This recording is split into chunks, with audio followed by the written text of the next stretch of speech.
অন্যান্য রাজনৈতিক দলের মতোই কাজকর্ম চালিয়ে যাচ্ছে। তথাপি একটি প্রশ্ন থেকে যায় যে নিষিদ্ধের আদেশটি তারা দিয়েছিলেন তার ভবিষ্যৎ কি হবে। এই ভবিষ্যৎ আইনি পদক্ষেপ বলার জন্যই আপনাদেরকে ডাকা হয়েছে। এই বিষয়টি মাননীয় প্রধান উপদেষ্টার দপ্তরে বিস্তারিত আলোচনা হয়। বিস্তারিত আলোচনা হওয়ার সাপেক্ষে আইনজীবীকে দায়িত্ব দেওয়া হয়।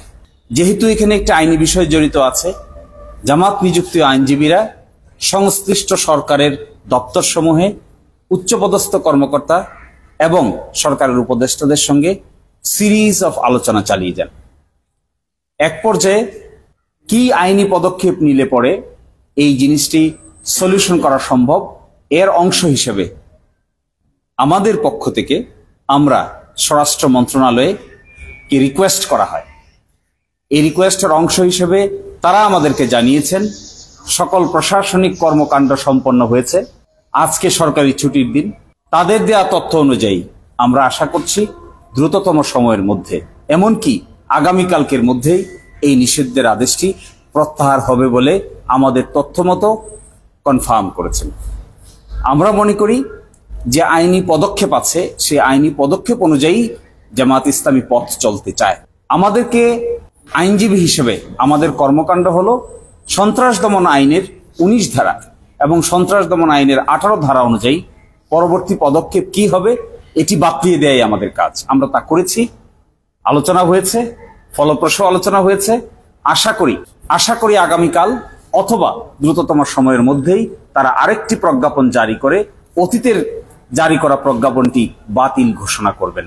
তখন আপনারা নিশ্চয়ই এ ব্যাপারে বিস্তারিত জানতে পারবেন। বাতিল করেছিল যে কয়টা কারণ, তার মধ্যে সর্বশেষ কারণ ছিল যে তাদের কাছে, তৎকালীন সরকারের কাছে নির্ভরযোগ্য তথ্য আছে যে জামায়াত ইসলামী এবং তার অঙ্গ সংগঠনগুলো সন্ত্রাসী কর্মকাণ্ডের সঙ্গে জড়িত।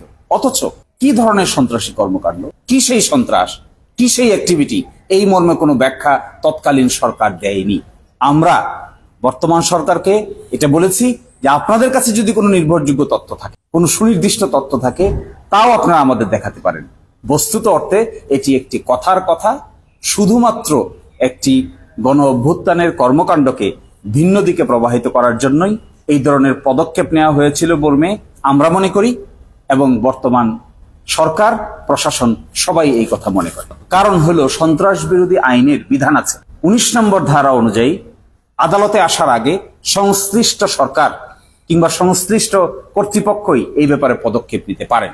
যেহেতু সন্ত্রাস বিরোধী আইনের অধীনে নিষিদ্ধ করা হয়েছে, সেজন্য আমাদের সকল পদক্ষেপ সন্ত্রাস বিরোধী আইনের 19 ধারা অনুযায়ী নিতে হবে, সরাসরি আদালতে আসার প্রশ্ন নাই।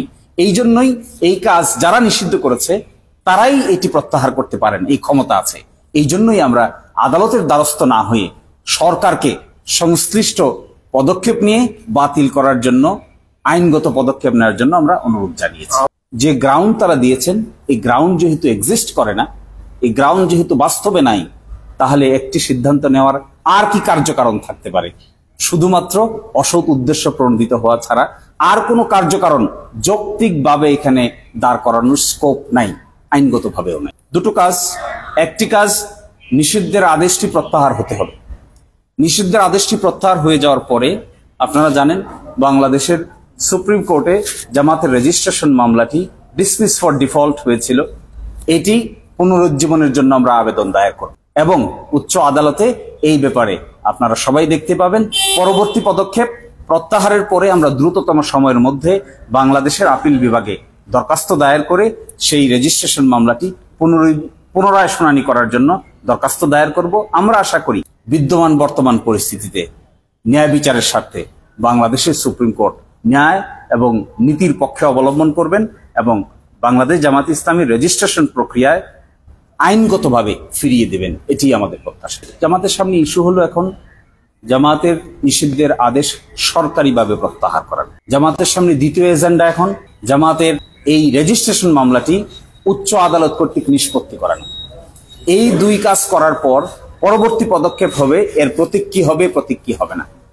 যেহেতু রেজিস্ট্রেশন মামলার আগে তার প্রতিজ্ঞা ছিল আপিল বিভাগ যদি পজিটিভ ভাবে এই মামলা নিষ্পত্তি করেন তাহলে অতীতের প্রতীকেই তারা ফিরে পাবে, এটি আইন। সুপ্রিম কোর্টের ফুল কোর্ট একটি প্রশাসনিক বডি, এটি কোনো বিচারিক কার্যকারণের ক্ষমতা তাদের নেই। আর বাংলাদেশের হাইকোর্ট বিভাগ কিংবা আপিল বিভাগ, এটি একটি বিচারিক কার্যকারণের ক্ষমতা তাদের আছে। কোনো প্রশাসনিক সিদ্ধান্ত নিশ্চয়ই কোনো বিচারিক সিদ্ধান্তের উপরে প্রাধান্য পাবে না। আপনারা নিশ্চয়ই জানেন যে 1 তারিখে 1 আগস্টে তড়িঘড়ি করে বাংলাদেশ জামায়াত ইসলামীকে এবং ইসলামী ছাত্র শিবির সহ তার অঙ্গ সংগঠনগুলোকে নিষিদ্ধ ঘোষণা করে একটি প্রজ্ঞাপন জারি করা হয়। তার 4 দিন পরে তৎকালীন ফ্যাসিবাদী সরকারের পতন হয়, নতুন সার্কামস্টেন্সেস হয়। তার অংশ হিসেবে জামাত সহ বাংলাদেশের উল্লেখযোগ্য রাজনৈতিক দলগুলোকে নতুন বাংলাদেশ গঠনের প্রক্রিয়ার সঙ্গে সংযুক্ত করা হয় এবং সেই সংযুক্তের মধ্যে জামাত ইসলামীকে আনুষ্ঠানিকভাবে আমন্ত্রণ জানানো হয়। তার অংশ হিসেবে রাজনৈতিক প্রক্রিয়ায় জামাত ইসলামী অংশগ্রহণ করেছে। ডিফ্যাক্টো ভাবে কোনো নিষেধের কার্যক্রম আপাতত